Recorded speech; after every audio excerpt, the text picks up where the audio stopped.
مسلمان ہونے کے ناطے سے میں اپنے بھائیوں سے یہ گزارش کروں گا بڑے ادب سے، سچی محبت وہ ہوتی ہے جو اللہ کے رسول نے کہا ہے اس کو مانا جائے، جس سے روکا ہے اس سے رکا جائے۔ آپ نبوت کے بعد 23 سال زندہ رہے ہیں۔ آپ صلی اللہ علیہ وسلم سوموار کا روزہ رکھا کرتے ہیں۔ پوچھا کہ آپ کیوں رکھتے ہیں؟ فرمایا سوموار کو ہی میں پیدا ہوا اور سوموار کو ہی اللہ نے مجھے نبی بنایا تو میں اللہ کا شکر ادا کرتا ہوں۔ آپ نے اپنی ولادت کا وہ جشن جو لوگ منا رہے ہیں 23 سال میں نہیں منایا۔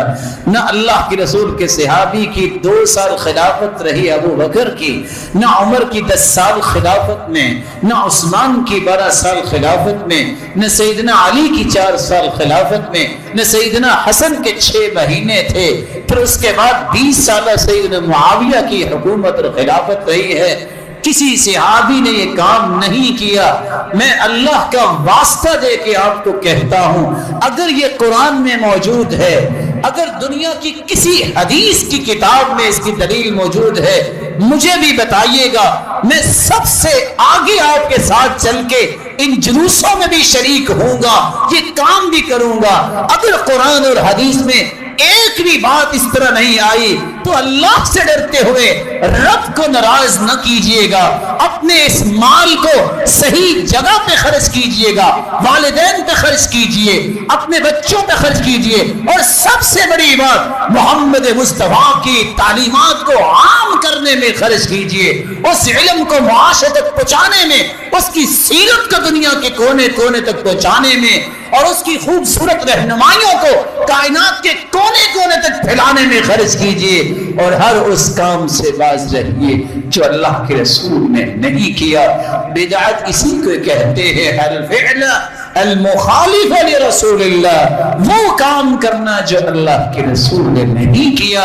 اللہ کے رسول صلی اللہ علیہ وسلم کو اللہ نے نمونہ بنایا ہے، قدوہ بنایا ہے، رول ماڈل بنایا ہے۔ اگر تو اس ہستی نے ایسا کیا تو ضرور کرنا چاہیے، اگر نہیں کیا تو یاد رکھنا اس کرنے سے قیامت کو کیا حال ہوگا، وہ دلائل آپ کے سامنے ہیں۔ لیکن ایک بات میں صرف پیار کے انداز میں پیش کر دوں، یہ کیک بنانے والے مسلمان جب کیک پہ اللہ کے پیارے پیغمبر کا نام لکھ کے چھری چلا کے کاٹتے ہیں، ان کو شرم نہیں آتی؟ یہ کس کے نام کو کاٹ رہے ہو؟ جب وہ روڈ کے اوپر بیت اللہ اور مسجد نبوی کا نمونہ بنا کے پھر پاؤں کی ٹھوکروں سے توڑتے ہیں، کیا حیا نہیں آتی ہم کیا کر رہے ہیں؟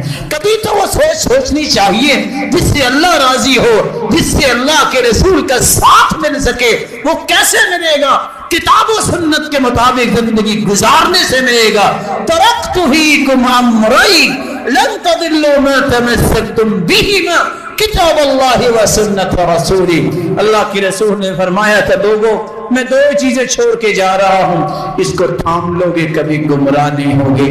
ایک اللہ کی کتاب ہے، ایک اس کے رسول کی سنت ہے۔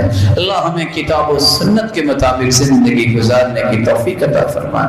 مولا کریم جتنے یہ روشن چہرے ہیں سب کو اپنے محبوب کا ساتھ نصیب فرما، ہر قسم کے غلط کام اور بدعات سے بچا، ہر اس نیکی کی توفیق عطا فرما جس سے تیرا دیدار نصیب ہو جائے۔ اس وقت میں عزیز کی حفاظت فرما، اس کے افواج کی حفاظت فرما، اور ہر قسم کے فساد اور لڑائی اور جھگڑے سے اس امت کو محفوظ فرما، اور سکون اور وقار اور عزت والی امت کو زندگی نصیب فرما۔